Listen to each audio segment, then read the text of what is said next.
Welcome to today's video. I'm Natasha of Natasha Creates, and today I am showing you how I set up my December bullet journal. I am starting my video off a little bit differently. For the last year, I've been showing the selection process of the eggs or the mini brand blind eggs that I've been using to determine my theme for the month, but I can't find that video footage anywhere, so we are just jumping into it. I'm actually sharing the lettering process on my iPad that I do in Procreate. I decided I was running out of time because it was technically December when I was doing this lettering. I hadn't set up my bullet journal yet, and so I thought doing it digitally would be faster. I could print it out and make stickers. Now, if you've made stickers with cutting machines at all, you know that this was wishful thinking, because not only have I not cut stickers on my cutting machine for a while, but I also haven't used the iPad to cut stickers on a cutting machine, so there was a lot going on. Credit where credit's due, it wasn't the cutting machine that screwed me over. It was actually my printer, so, you know, props where they're due, but it definitely was an experience getting this done and set up, and I thought I would just share that process with you so that you could see. Now, the egg that I chose was a retro egg, and it had a radio. I got to build a radio. I will insert a photo if I can find the radio. But that was my theme. And so since it's holiday Christmas, I thought it would be fun to do holiday music. So I didn't actually do any holiday music. I did write holiday music on the cassette tapes, which you will see the cassette tapes. They are tiny. You cannot see that there's writing on them. But I know there's writing on them, and they're Christmas carols, and you're just going to have to believe me when I tell you that, apparently, because I don't really think you can see. So that's fun. I meant to do more Christmassy, but like I said, I ran out of time, and so I just went with what I had. So part of sharing my process or how I do my lettering, I thought it would be fun. You can see how I pencil in my letters, pencil in my words, and then I go and I decorate and I add color and just have fun with it. So when you see my hand-knitted dashboards, this is how I do them. This one's obviously a little bit more straightforward than my hand-knitted dashboards, as I use layout grids, lettering layout grids, to decide how I want those to look. But I thought this was a great insight into how I do my lettering. So as I just mentioned, the way I do my lettering in Procreate is very similar to how I letter on paper as well, and that is to write the skeleton of the word, and then I will go in and sketch the outlines to the lettering and the design of the lettering, and then go in with a pen and add the boundary or the border, and then of course color in and clean up the color as I go. Obviously, when I'm lettering on paper, I don't have the option to clean up the color as much as I do when it's digital, and honestly the order switches around. I'll add the color and then the border to the lettering, but it all just depends on personal preference and, honestly, for me, what I'm working with, whether that's paper or digital. So for the sticker cutting, I'm actually using my Cricut Joy Extra, and what I really like about it is that you can cut from your iPad, and I didn't realize that until I did the setup.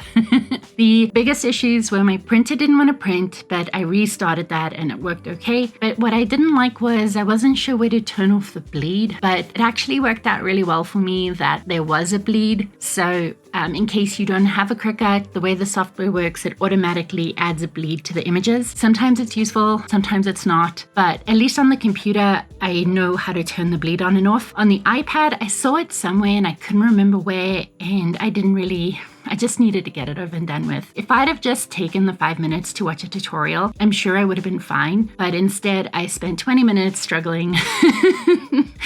But it worked out. I got it done. So for the background of my cover page, I printed out this music sheet, this sheet of music, got it from a vintage graphics website. And I'll be honest with you, I don't know what it says. I don't read music. I'm kind of sad about it, but not sad enough to learn to read music.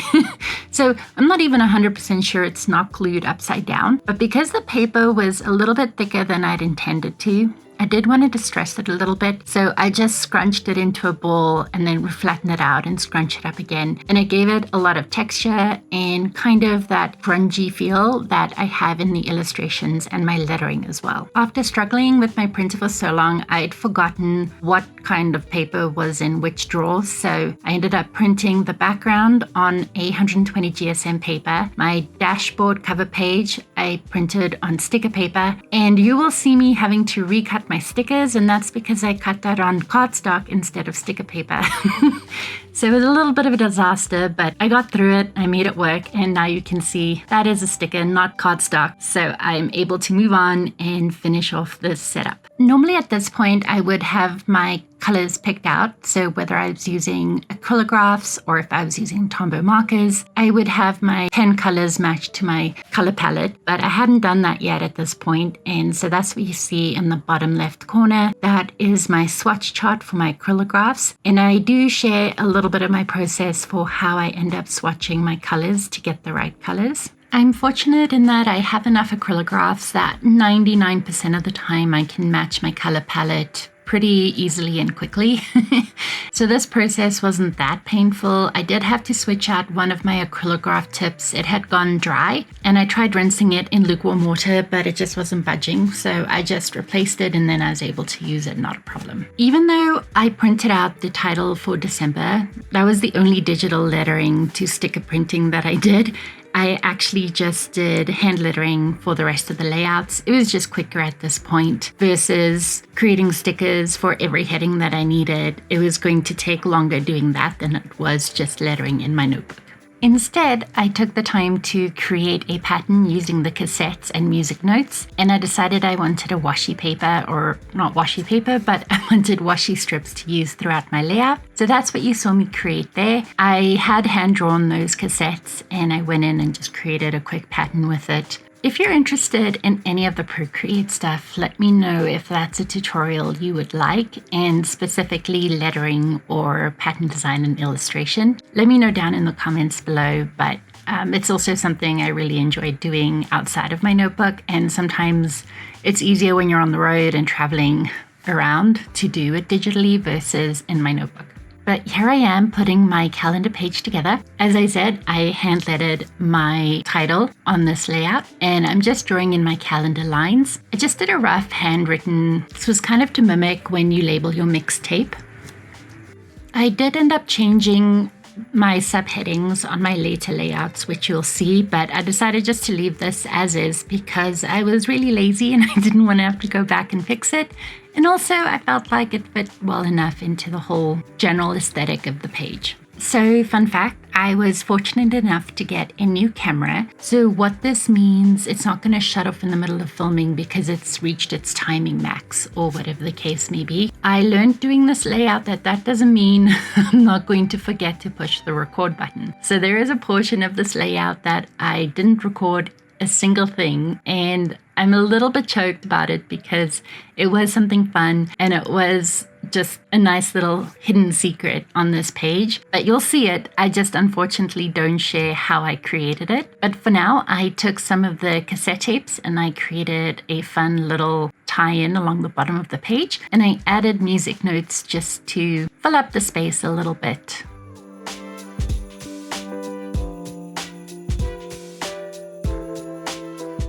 So there is the secret little thing that I created. It's a Dutch door that opens along the notes section of my calendar, and I just wanted to tie it into the theme a little bit and have a bit of fun with it. I do get sassy, not my usual sass that you'll see, but my just general holiday sass, let's call it that. On that little page, I wrote, "Bells on cocktails ring, making spirits bright." I just thought it was fun and I was feeling cheeky, and I still wanted to, I don't know, tie in that it is Christmas or the holiday season. So that's about as Christmassy as this layout got. So it is in there.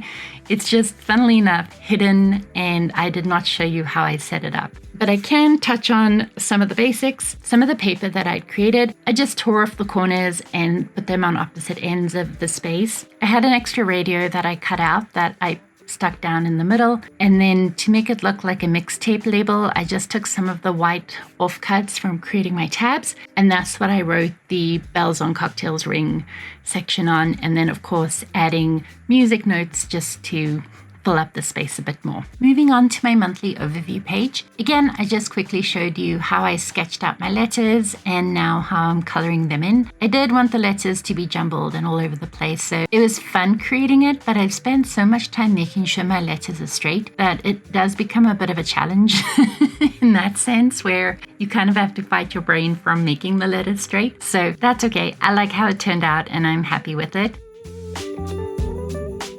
This was probably my least used page of 2025, and it's probably the one I needed the most. So for 2026, I'm bringing this page back and I'm actually going to use it because I just need to keep my life together. And if it's on paper, my brain will remember versus if it's digital. So not a slight to my Google Calendar. I use them both, but definitely need to write it down on paper to solidify in my brain. I'm now adding a habit tracker as well. I try not to track too many habits at once. There's definite changes that I need to make in 2026. So I'm hoping that I can build these better habits and actually use layouts that I spend time on to set up. This page, I have my important dates for the month, the mini goals I want to focus on, what I have coming up. So this looks ahead into January essentially. And then what I'm excited for the current month, so the month of December. And then on the right hand side of the page, I have a section for notes. This isn't really specific to any particular thing going on in my life or area in my life. This is just a spot for me to capture something that comes up that I need to write down quickly, or, just to have that space there so that I can look back and not have a million sticky notes on my desk that I end up losing. In terms of decorating, I just wrote out the titles with the Acrylograph, and then using the same rough hand technique, I just ended up outlining the letters repeatedly, and that was it. I called it a day on that layout. The next layout that I'm sharing is my weekly layout. Now, my weekly layout will look the same for the entire month. I just might change up the colors, so I only really share how I set up the 1 week. For the last couple months, I've been doing vertical layouts for my days of the week, but I went back to doing horizontal layouts for my days of the week just to see if the new to-do list that I created is going to work as well with the horizontal as it did with the vertical. And again, none of this is rocket science. It's just what works for my brain. So it's very important to remember that it has to work for you, even if it looks simple. In my brain, it looks like this for a very specific reason. So you'll see what I mean as the layout starts coming together. But I have a notes section this time around, which I haven't included a notes section before. And again, this is to capture random little notes to prevent the stickies from lying around everywhere. I swear this last week of November, there was so much going on and I just had sticky notes everywhere. And I think I've thrown them out because I don't need them anymore. But then I don't know where I put them. So I don't know for sure if I'm done needing them or not. So it's a bit of a disaster, but that's my life right now for you. And on the right-hand side, you can see I did a W, which is for my work to-dos, and then an L, which is for my life to-dos. And I just realized now the W also stands for wins and the L also could stand for losses, but that's not what it is at all. It's work and life. As always, I stamp in my calendar for the month. I like having the calendar there so that if I'm in a meeting and I have my notebook open, I can see the month there at a glance so that I know which date it is or how far in advance the date is so that I get a better idea, better concept of time. I have a terrible concept of time. My time management's fine, but my concept of time isn't.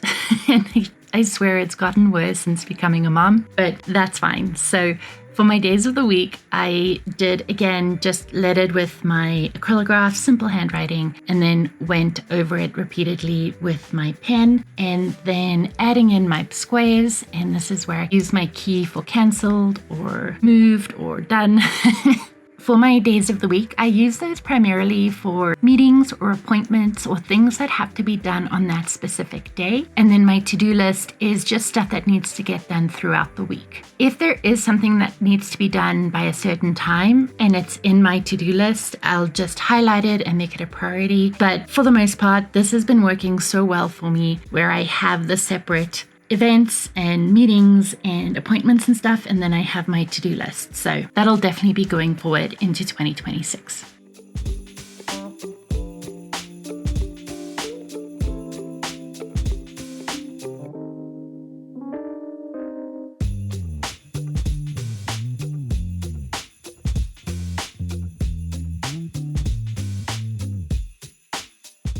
I'm moving on to the second least used page of my monthly setup, which is my review page, or rather my month in review page. And this is where I mean to go back and reflect on the month as a whole. I've not been good about using this page at all. I will be using it in 2026, or taking it forward into 2026, because again, it is something that I really want to use. I might use it in a different way, namely lean more into reflections. I have some videos on reflection layouts that you can check out and see, and possibly incorporating one of those techniques into this page and having that space to look back. I always intended to do memory keeping on this page. I think I did it once or twice, but I really want to be more intentional with these pages. And so perhaps having a couple of questions that kind of inspire that introspection. So as it is right now, I include my big win for the month, other smaller wins I may have had, how I'm feeling about the month, what I'm celebrating, and then what I'm focusing on in the next month. So those already inspires some reflection over the month, maybe using that empty page for long form journaling or whatever I need in that moment. I think just taking that pressure off of having to do photos or doodling or drawing, or just, but maybe if that's what I'm feeling in the moment, using it for that page. My intention, like I said, was to do photos and memory keeping, but there were times where that was overwhelming, or I didn't have time to go and do it the way I wanted to do it. And I put pressure on myself thinking it had to look a certain way. So if I open it up to include whatever I need, and that includes long form journaling, then maybe that'll take the pressure of wanting it to look a certain way off of me, give myself permission for more freedom in how I use that page. I feel like there was a lot of introspection about a page about introspection. But that's just what I'm thinking while I'm editing this and going back. And, especially when I'm getting ready to start my new bullet journal or set up my new bullet journal, I really do want to only carry over what works for me and what I hope works for me, obviously. But creating good habits or creating new habits is a challenge, and it's something that you need to work on consistently. And that's what I keep telling myself too. And just like I make time for myself to do creative journaling, that's definitely something I need to make time for myself to allow for that reflection at the end of the month, and even setting myself up at the beginning of the month for success.